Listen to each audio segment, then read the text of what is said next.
Hi there, I'm Jo Whiley, back with another edition of the show that proves it's good to talk. Joining me tonight are my special guests, Tom, hello. Hello. And Desiree. Hi. Hiya. And John. Hiya. Thanks for coming on.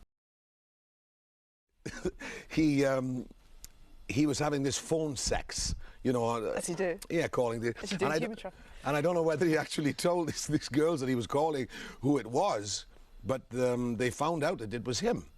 So now, you know, if you do something like that at the spur of the moment, you know, if you get drunk or something and you do, it's not something that you want to go on. But he went on at the Larry King show, I think it was, to try and justify this. Oh, no. Yeah, he said, I'm a red-blooded man, you know, and if I want to call, and, you know, and my wife is not, and he was going through some trouble with his wife, I think, at the time. So he tried to justify. I mean, if it had happened to me, which I have never done, you know, call somebody that you don't even know what they look like on the other end of the phone. And said, by the way, I'm Tom Jones. Yeah, but I mean, if you happen to do that, it's not a thing that you want to go and brag about. Okay. I'd never believe you anyway if you did that. By the way, I'm Tom Jones. Yeah, I'm the Queen of Sheba. All part of the fantasy. Yeah. John, is it possible to combine acting and having a musical career as well? Because you've got a band, Magic Alex. Yeah, You were just recently touring with Echo and the Bunnymen. Yeah. Well, yeah. It all depends on the band, or you know what you're actually like as a performer, because you can only get so far on name with some, you know, from something else. If you're an actor, you can only get so far. You know, like Keanu Reeves, really dodgy bollocks band he's got, you know, and it pulls up at the end because you just think, well, they're crap. No, they are. You know, they're terrible. You think, well, they're rubbish, so they're not going to, you know. But if you're confident in the music, and it just speaks for itself at the end, you know. At the end of the day, I stand at the back of the stage and look down and play my guitar, and it's a totally different thing. And which is more scary for you? Oh, the music. But then again, I've done it since, you know, since I was 9. We used to do the clubs. I used to do the clubs with my dad, doing you know, covers of Green Green Grass of Home and all that. And so you and your dad, what were you doing? Well, we had a double act, man. It was great. We were called Us Two, US Two. Us Two, right. Yeah, and we got Mr.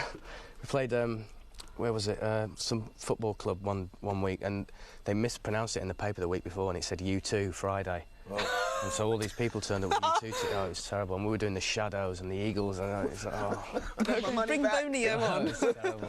But I think you can combine it, you know. But the acting is the thing that you can naturally do, and the singing, or I mean, the being in the band actually is quite frightening for you, being on stage. I only find it frightening being in front of all these people as myself, you know. I could never do what you do. I'm petrified. I can pretend to be somebody else quite easily. John, he's being billed at the moment to be the biggest global star since Michael Jackson. Not in your bedroom. Well, no. No, not your bedroom, your house. No, I think it's a female thing, it's not a male thing. No, I'd tell you, I heard that song on MTV about a week ago, and I was out of the room, and I didn't know who it was, and I didn't see him, and I thought, great chorus. So when he went up into the chorus, I thought, yeah, great chorus, yeah. So I sort of thought, yeah, this is quite funky, you know. Then I watched him, and I don't know. Cheese on toast. No. Cheese on toast. He's young. Yeah, I think he's just having a good time. I mean, to me, it's just a little too choreographed. Do you think there's a danger of it being watered down, just to kind of, you know, yes, it's Latino, but it's a bit kind of, you know, we're going to make it more accessible, so we'll water it down a bit. The Grammys, Madonna spotted Ricky Martin. That's right. It didn't surprise me when I heard that headline. She goes straight for him. I mean, she's a bit of an eagle, isn't she? Oh, God. A falcon when it comes to stuff like that, so... Hey, but he's very, I mean, I just enjoyed it, you know, enjoyed him. He's not an overnight sensation. He's been working, for 15 years? He was in the boy band that you mentioned earlier on, and also he was in the General Hospital, the daytime soap in America.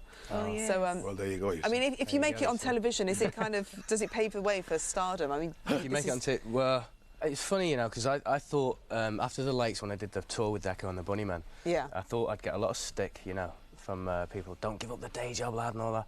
But nobody cared. Nobody cared. Maybe it's because I wasn't the singer, and I mean, he obviously is the singer.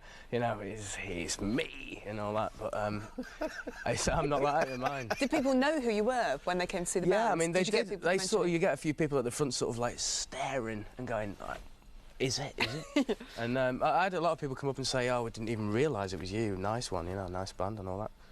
OK, so Sexual Awakening. John, we'll start with you, if you'd like to share with us your story, that defining moment in the song.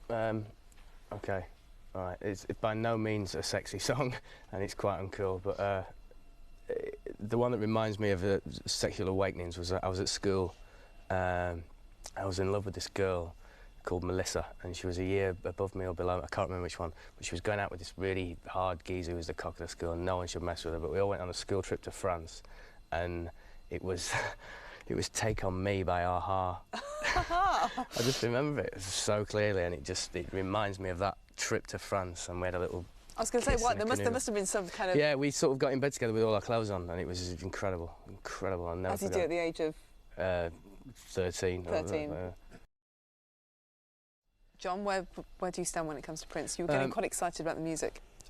You've just got to bow down to him and say, yeah, the guy's a genius, haven't you? No matter if you like him or you don't like his music or whatever, you know, he is a brilliant musician. And what do you think about his mental stability, about his obsession with purple and the... Well, I think that's all part of the enigma that is Prince, you know. I think you need eccentricities in, you know, in pop music, especially for your idols, and, you know, I think it's all great. He can do what he wants. I think he's surpassed, you know, any expectation. I went to see him live. I took an ex-girlfriend for a birthday once. I think it was Love Sexy Tour, I think. The thing that I never grasped when I listened to his records before, but when I saw him in live, he's an incredible guitarist. Right. Incredible guitarist. Yeah, you don't... Amazing. Oh, yeah, amazing stage presence. Yeah, you know, he's also dead sexy as well. Do you think that's a huge part of his appeal? Well, yeah, I Did guess. your ex-girlfriend think so? Yeah, she thought so, yeah. John, what about yourself? Did you... Yeah, look, I'm a massive fan of Gomez. I think they're fantastic. Saying before, it comes back to that whole thing about Kenny Rogers saying Britney Spears doesn't know what she's singing about, or, you know, this guy's, how old is he, 24, 3? 25, yeah, whatever. And he's singing, like, Delta Blues, you know, John Lee Hooker, sort of big, styly, gravelly voice, and it doesn't matter because he's brilliant at it, you know? I saw him live, and they all walked on stage, and there's like these 5 geeks, you know, and he opened his mouth, and I was like, wow, man. I think they're fantastic. I think their album's fantastic. I think that song's fantastic. I think the video's fantastic. It was very funny when they won the Mercury Music Prize, and yeah, you could see all the tabloid journalists. They were like, "Let me take a photograph." Sorry, you're the band. You just won this. Yeah. Oh dear. You know, it's like, oh, there goes our copy. We've got nothing to say because they just don't look the part. Yeah, but it doesn't matter, does it? Because exactly. They recorded the first album on a 4-track in the dad's garage, I think it was. Is that something that appeals to you, the fact that it's not dead manufactured? Oh yeah, fantastic. I mean, it's all there. They're just letting the songs do the work, you know. And this is quality. Listen to it. We don't need a big production number over the top of it. Brilliant, yeah. You know, I think you should be proud of awards that you receive. I'm just thinking, you know, you're Elvis Presley's favourite singer. That's more than any award. That, you know, you can live with that. That's the most excellent way to end the show, I think. Thank you very much all for being here. Tom, thank you. Thank you. Desiree and John, cheers. Cheers.